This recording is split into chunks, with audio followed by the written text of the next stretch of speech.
વિશ્વ મેદસ્વીતા દિવસે ગુજરાત વિધાનસભા ગૃહમાં સ્વસ્થ ગુજરાત મેદસ્વીતા મુક્ત ગુજરાતની નેમ વ્યક્ત કરતા મુખ્યમંત્રી ભૂપેન્દ્ર પટેલ સમગ્ર વર્ષ દરમિયાન રાજ્ય સરકાર વિવિધ કાર્યક્રમોના આયોજનોથી નાગરિકોની મેદસ્વીતા ઓછી કરવા માટે ચલાવશે અભિયાન. એક પેડ માં કે નામ અભિયાન હેઠળ દેશમાં કુલ 121 કરોડ જ્યારે ગુજરાતમાં 17 કરોડથી વધુ વૃક્ષોનું વાવેતર.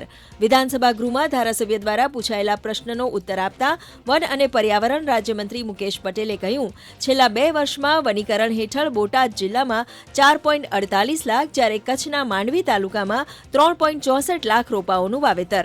નેશનલ એજ્યુકેશન પોલિસી 2020 અંતર્ગત ગુજરાત ટેકનોલોજીકલ યુનિવર્સિટી દ્વારા 16 કોલેજ ખાતે નવા 21 માઇનર ઓનર્સ અભ્યાસક્રમો શરૂ કરાયા.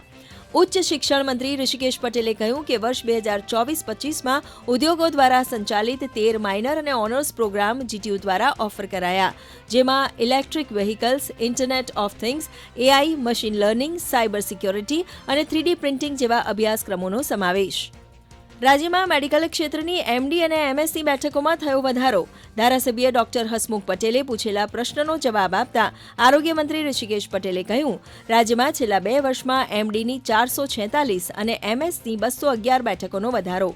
રાજ્યમાં વર્ષ 2024ની સ્થિતિએ એમડીની 2044 અને એમએસની 932 બેઠકો હતી.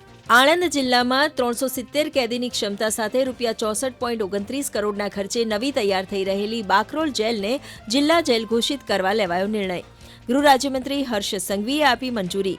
આણંદ જિલ્લામાં જેલ સંચાલન અને સુરક્ષા વ્યવસ્થા વધુ મજબૂત બનશે.